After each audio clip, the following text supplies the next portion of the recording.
Hello, and welcome to Retrospective Rants. I'm your host, Joey Huff. At the time of this recording, it is 2020's Halloween night, and while I am at the moment frantically struggling to finish this week's promised review, I just couldn't keep myself from doing something special for tonight. That special thing being a reading from one of my short story collections. The passage is from a book entitled Beyond Communus and Yishu, which is a compilation of short incidents cataloging interactions between the people of my fantasy world, Communus and Yishu, and the creatures that live outside its material boundaries.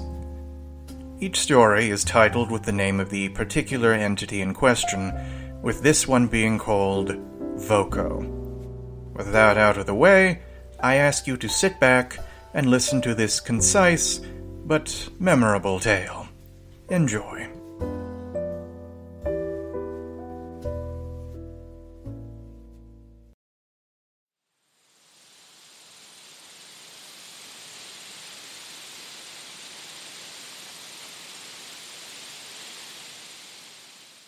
In the little town of Marksburg, all were asleep. No lantern shone, no watchman stirred, and young and old were bundled snug and warm. Not one gust of wind entered their ears, nor did any mouse scurry across their floors.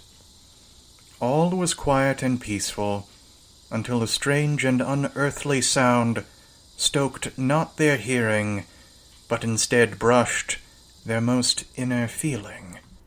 "Come, my dears, let us not be lazy, for there is drink to quench thine fears, and food to make thee hearty." It seemed something out of a dream at first, but steadily they all woke. They were not angry nor mystified as of yet. They were only curious and wondering. "Come, my dears, and set down thy fears. March towards mine call, and all beauties that come with the fall." Up they leapt, away from their beds and toward their doors. They walked with smiles on their faces and adventure in their eyes. Where would this voice take them? What sights would it show? "You shall have servants, waiters, and all, if you only pursue mine call." From their houses and then past their fences, on they walked, some dressed for the morning, but most in robes and pajamas. All from the town did follow this rhymed seduction, save for one. From the church came a younger nun. She looked upon her fellows and wondered at their course, before once again hearing the source. "You shall have bounty and comfort aplenty, for none shall wrench you from our luxuries, and none shall tempt you from such memories." The nun knew the call for what it was, not hopeful but siren, not joyful but predative. But before she could speak, a sudden wind brushed her hair and left a thin red line on her long neck. Before she fell, that same wind carried her back to the church and shut the door. But not one soul, from the most boisterous child to the most humble spinster, paid it any heed. Instead, they marched on. "Follow me and see the fullness of life. Follow me and be free of strife." They came away from their town and found a single doorway, alone in the field and humble in its building. 'Twas something that ought to be found in any cottage or townhouse, and certainly heralded nothing sinister or perverse. "Follow me, and feel the senses you were denied.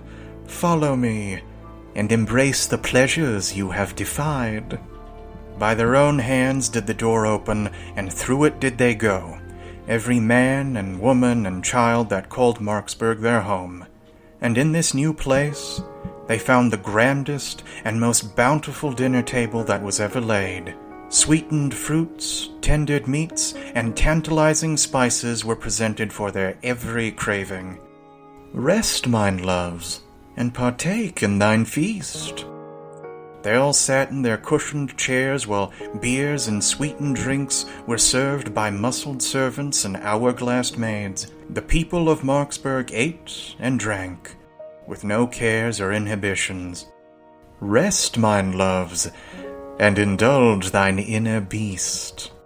No one thought of how much time passed, nor of how much they consumed, only that they did, and that there was always more. The time clicked by in hours, perhaps days, maybe even months. But they ate and indulged, binged and purged, and after so much time, they stopped. The food was still plentiful, but now the townspeople had ate their fill. Goodness me, what marvelous energy! Goodness me, such glorious synergy! The servants and maids smiled, wider than before, while their bodies grew tall, their fingers twisted into bony blades, and their flowing robes grew thick and purple. For what is any meal without spices and flavor? For what is any soul without body and blubber? Their faces contorted into masks of obsidian, frozen and shadowed smiles, and eager eyes, and their slippered feet hovered above the ground, as if even this grassy knoll were unworthy of their treading. Our farce is ended, and all fears are stoked within. Our mask is at last lifted, so let the real feast begin.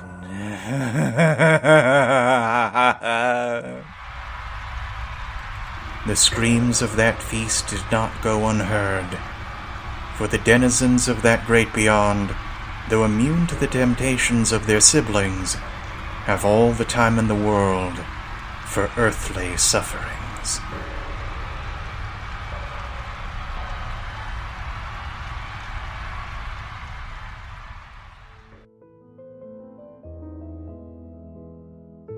And there we have it. If you like this story, you can find it and many others like it on my Wattpad page, which you can find the link for on the Facebook page Huff's Books and Rants, or just go to Wattpad and search for Joseph Huff at Imperius 54. Thank you for listening, and happy Halloween.